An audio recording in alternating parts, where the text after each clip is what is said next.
안녕하십니까. 저희 조가 기획한 북과 노인의 우울증 완화를 위한 사회적 연결 강화 프로그램 희망 동행에 대해 발표를 하도록 하겠습니다. 프로그램 소개에 앞서 저희가 이름을 희망 동행으로 선정한 이유는 다양한 상황에 놓인 독거 노인들이 혼자가 아니라 함께 하고 있다는 희망을 가질 수 있도록 하는 의미를 담고 있습니다.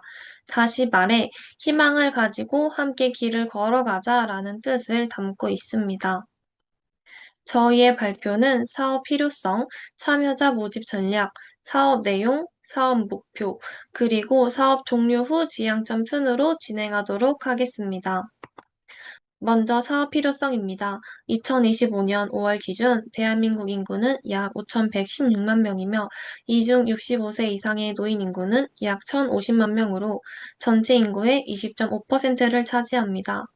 이 수치는 대한민국이 이미 초고령 사회에 진입했음을 의미하며 앞으로도 노인 인구 비율은 계속해서 증가할 것으로 예상됩니다. 2024년 보건복지부와 한국생명존중희망재단이 발간한 자살예방 백서에 따르면 OECD 회원국 노인 자살률 평균은 16.5명인 반면 대한민국은 42.2명으로 1위를 차지하며 OECD 평균보다 2.6배 높은 수치를 보이고 있습니다. 대한민국 노인의 자살 생각 원인을 분석한 선행 연구에 따르면 우울증, 스트레스, 건강 악화, 경제적 어려움과 같은 개인적이고 심리적인 요인이 주요 원인으로 나타났으며 특히 사회적 고립의 문제도 중요한 요인으로 강조되고 있습니다. 대표적인 사례로 2019년에 발생한 코로나19 팬데믹이 있습니다. 코로나19 팬데믹은 노인의 자살 문제를 더욱 악화시켰습니다. 당시 시행된 사회적 거리두기 지침은 2025년 현재 완전히 해제되었지만 위기 상황 변화에 적응이 어려운 고령층은 여전히 사회적 관계를 형성하거나 기존의 관계를 유지하는 데 어려움을 겪고 있습니다. 팬데믹 기간 동안 사회적 거리두기 조치로 인해 복지시설과 각종 센터가 정상적으로 운영되기 어려워지면서 노인들의 사회적 연결망이 약화되었습니다. 더불어 경제적 빈곤 심화와 디지털 격차 문제도 사회적 연결망 단절을 가중시키고 외로움과 고독감을 심화시키는 요인으로 작용하였습니다. 노년기는 발달 단계상 여러 삶의 위기에 노출되는 시기입니다. 이를 개인적 측면과 사회적 측면으로 나누어 살펴보면 개인적 측면에서는 노화로 인해 만성질환이 증가하고 일상생활 수행 능력과 신체 기능이 점차 저하됩니다. 사회적 측면에서는 은퇴로 인한 경제력 상실이 발생하며 사회적 관계망이 축소됩니다. 또한 동년배나 이웃, 가족과의 원치 않는 사별 경험 등으로 다양한 삶의 위기에 노출이 됩니다. 독거 노인은 가족 없이 혼자 살아가는 노인을 의미합니다. 이들은 가족, 친구, 이웃 등 사회적 관계망과의 교류가 단절되고 사회적 역할의 상실로 인해 고립감을 겪는 집단으로 정의할 수 있습니다. 독거 노인은 가족이나 이웃 등과의 관계가 단절되어 있어 일반 노인에 비해 정서적 지지 체계가 매우 취약한 상황입니다. 이로 인해 우울증이나 자살률이 높아지는 등 심각한 사회적 문제로 이어지고 있습니다. 2017년 우울증 진단을 받은 환자는 약 69만 명이었으며 2021년에는 약 93만 명으로 증가했습니다. 이는 2017년 대비 약 35.1% 증가한 수치입니다. 불안장애 역시 비슷한 양상을 보였습니다. 2017년 약 65만 명에서 2021년에는 약 86만 명으로 증가했으며 이는 32.3% 증가한 수치입니다. 여기서 주목할 점은 우울증 및 불안장애를 진단받은 환자 중 60대 이상이 전체의 약 35%를 차지하고 있다는 점입니다. 이는 노년층의 정신건강 문제가 점점 더 심각해지고 있음을 보여주고 있습니다. 단순히 환자의 수만 증가한 것이 아닙니다. 우울증과 불안 장애를 가진 환자들의 진료비도 크게 증가했습니다. 2017년에는 약 4,569억 원이었으나 2021년에는 약 8,080억 원으로 76.8%나 증가했습니다. 이는 경제적으로 취약한 독거노인들에게 매우 치명적으로 작용할 수 있습니다. 치료를 받는 데 있어 비용 부담이 커지면서 필요한 정신건강 서비스를 적시에 받지 못하는 악순환이 이어질 수 있기 때문입니다. 2025년 자살 통계 연구에 따르면 자살 원인별 자살자 수와 백분율을 분석한 자료에서 정신과적 문제가 전체 자살 원인의 37.7%로 가장 높은 비중을 차지했습니다. 그 뒤를 이어 경제생활 문제가 25.9%, 육체적 질병 문제가 16.3%를 차지하며 이 세 가지 원인이 전체 자살 원인의 79.9%를 구성하고 있습니다. 이 세 가지 주요 자살 원인이 모두 독거 노인들이 실질적으로 겪고 있는 핵심 문제들이라는 점입니다. 노인 실태조사에 따르면 독거 노인의 자살 시도율은 2011년 11.8%에서 2017년 15.4%로 증가한 것으로 나타났습니다. 이 수치는 독거 노인 자살 문제의 심각성을 나타냅니다. 따라서 독거 노인의 자살률을 낮추기 위해서는 단순한 학문적 관심을 넘어 이 문제의 심각성과 해결의 필요성에 대한 사회적 관심이 요구되고 있습니다. 광주광역시 전체 인구 중 노인 인구 비율이 다른 지역에 비해 매우 높은 편입니다. 2025년 5월 기준 광주의 전체 인구는 약 139만 9천 명이며 이 중 노인 인구는 약 25만 2천 명에 달합니다. 그 중에서도 독거 노인의 수는 약 7만 7천 명입니다.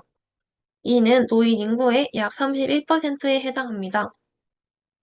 여기 표를 보시면 코로나19 팬데믹이 한창이던 2019년 연령별 정신건강 상담 현황을 보면 65세 이상 노인층이 전체 상담자의 35.4%를 차지하는 것으로 나타났습니다. 이는 고령층, 특히 독거 노인들이 정신건강 문제로 인해 많은 어려움을 겪고 있다는 점을 보여주는 자료입니다. 2024년 기준 광주광역시에는 총 20곳의 사회복지관이 운영되고 있습니다. 하지만 이는 광주의 노인 인구 25만 2천 명, 특히 독거노인 7만 8천 명을 고려했을 때 턱없이 부족한 수치입니다. 정신건강과 관련된 기초시설 또한 매우 부족한 상황입니다. 광주 내 기초정신건강복지센터는 단 5곳에 불과해 독거노인의 정신건강 문제에 적절히 대응하기 어려운 구조입니다. 이처럼 부족한 지역복지 자원은 독거노인의 고립감을 더욱 심화시키고 일상 속에서 심리적 불안과 우울 증세의 증가로 이어지고 있습니다. 반면 국내 다른 지역에서는 독거노인의 우울감과 사회적 고립 문제를 해소하기 위해 다양한 사회적 연결망 강화 프로그램을 운영 중입니다. 예를 들어 서울시는 찾아가는 복지 서비스와 사회관계망 형성 프로그램을 통해 독거노인들이 지역 사회 활동에 활발히 참여할 수 있도록 지원하고 있습니다. 부산시에서는 마을 어르신 동아리 지원 사업을 통해 자발적 참여를 유도하고 사회적 관계 형성에 중점을 둔 프로그램을 운영하며 독거노인의 심리적 안정과 사회적 소통을 증진시키고 있습니다. 다음은 기존 유사 사업과의 차별성입니다. 첫째, 이 프로그램은 독거노인을 핵심 대상으로 기획되었다는 점에서 차별성이 있습니다. 기존 지역복지관 프로그램들은 일반 노인을 대상으로 한 경우가 많았고, 독거노인만을 위한 맞춤형 프로그램은 거의 없었습니다. 둘째, 기존 사업들은 인지기능 향상과 신체기능 향상 활동을 별도로 운영해 왔던 반면, 희망동행 프로그램은 이 두 가지 기능을 하나의 통합된 프로그램 안에서 함께 진행함으로써 더욱더 효과적인 결과를 기대할 수 있습니다. 셋째, 저희 프로그램은 알레르기 유무와 부족한 영양소를 고려한 균형 잡힌 식단을 제공합니다. 다음은 참여자 모집 전략입니다. 먼저 핵심 참여자인 광주광역시 거주 만 65세 이상 독거 노인 12명은 광주광역시청과 종합복지관을 통해 홍보 전단지와 우편물을 발송하는 방식으로 모집할 계획입니다. 수행 인력은 한국심리상담협회, 대한응급구조사협회, 한국조리협회 섭외 요청을 진행할 예정이며 자원봉사자는 자원봉사 포털 사이트인 VMS를 통해 모집할 계획입니다. 또한 광주광역시 내에 홍보 전단지를 부착하여 희망 동행 프로그램에 참여를 희망하시는 어르신들께 안내할 예정입니다.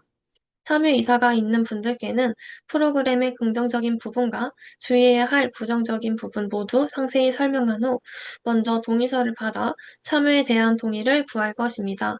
더불어 참여자들이 책임 있는 자세로 프로그램에 임할 수 있도록 별도의 서약서도 작성하며 참여 과정에서의 임무와 책임을 명확히 할 계획입니다.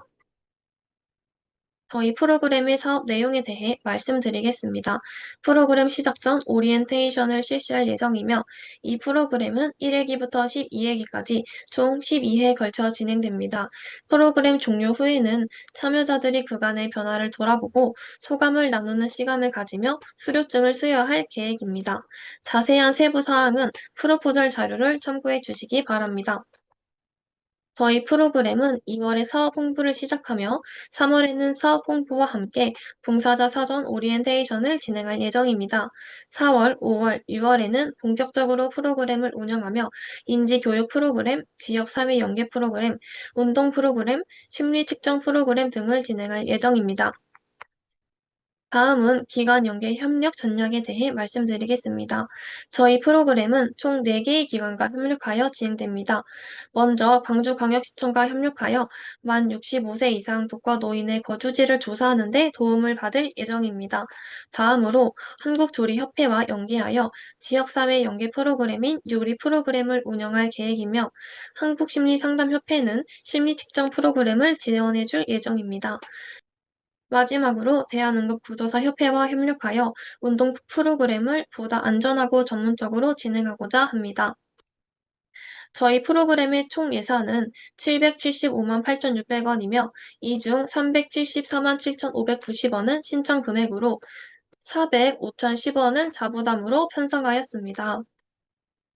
자세한 사항은 프로포저를 참고 부탁드리겠습니다. 다음은 산출 목표와 그에 따른 모니터링 방안입니다. 먼저 참여자 모집 단계에서는 참여 동료를 홍보하고 최소 12명의 독거노인을 모집할 계획이며, 이는 참여자 신청 면담을 통해 모니터링하게 됩니다. 두 번째는 봉사자 사전 오리엔테이션입니다. 참석자 명단과 교육일지를 작성하여 사전 교육이 제대로 이루어졌는지 확인하고 관리할 예정입니다. 세 번째는 심리 측정 프로그램입니다. 독거노인이 직접 작성한 척도 검사지를 통해 심리 상태의 변화를 기록하고 확인하는 방식으로 모니터링할 예정입니다. 네 번째는 운동 프로그램으로 독거노인의 건강 증진을 목표로 합니다. 운동 전후의 체력 변화 기록치와 활동 사진 자료를 통해 효과를 확인할 수 있습니다. 다섯 번째는 지역사회 연계 프로그램인 요리 활동입니다. 이 프로그램은 활동 일지와 참여 명단을 통해 모니터링할 예정입니다. 여섯 번째는 점심 식사 제공으로 영양 성분표를 기준으로 독거노인에게 권장 섭취량에 맞는 식단을 제공하며, 이를 통해 건강한 영양 관리가 이루어지도록 합니다. 마지막으로 수료식에서는 수료증을 수여하고 기념 촬영을 진행하며 참여 명단과 결과 보고서를 통해 프로그램 참여 여부와 완료 상태를 확인할 수 있습니다. 다음은 성과 목표입니다. 첫 번째 성과 목표는 참여한 독거 노인들이 프로그램을 통해 우울감과 스트레스를 해소하고 정서적 유대감을 형성하는 것입니다. 이를 위해 우울 척도 검사와 스트레스 검사를 사전, 사중, 사후 검사 총 3회에 걸쳐 실시하여 변화를 측정할 계획입니다.